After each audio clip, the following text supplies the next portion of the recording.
Kwa majina naitwa Mumina Alaso, ni mama katika jamii, na sisi wanawake wa Kiislamu tuko na haki ambayo Mwenyezi Mungu ametupatia.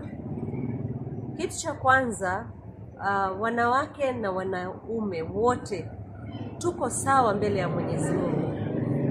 Mwanaume hayuko hadhi ya juu kuliko mwanamke, ama mwanamke yuko juu kuliko mwanaume. Sote mbele ya Allah tuko sawa sawa. Haki ya kusafiri kama hivi watu wanasafiri. Kwa sasa hivi watu wanasafiri, tuko na haki ya kusafiri kama mwanamke wa Kiislamu, tuko na haki ya kusoma, tuko na haki ya own properties, tuko na haki ya kutafuta afya.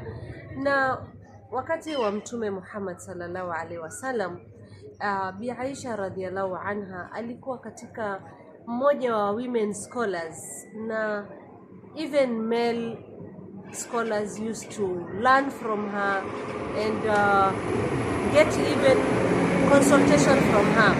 Na kukiwa na any referrals ama anything yenye wanataka kujua, pengine wameona hawana ufahamu nayo, walikuwa wanamfuata Bi Aisha radhiallahu anha na kutafuta that knowledge from her. So mwanamke wa Kiislamu tuko na nafasi kubwa katika dini, na tuko na a whole sura called Suratul Nisa, na inazungumzia juu ya inheritance, inazungumzia juu ya justice, inazungumzia juu ya marriage, about women. Na hiyo yote as a Muslim woman, kama tumekuwa na all those rights ndani ya Quran, a whole surah which talks about us, inazungumzia mwanamke wa Kiislamu. Hakuna sura mzima ambayo inasema ar-rijal. You can imagine how Almighty Allah has given women all the mercy from him, so that mwanamke aweze kupata huruma, aweze kuwa protected, unaona. So we have the right to protection, we have all the rights that it has been entitled to any other human being, even a Muslim woman has been entitled to.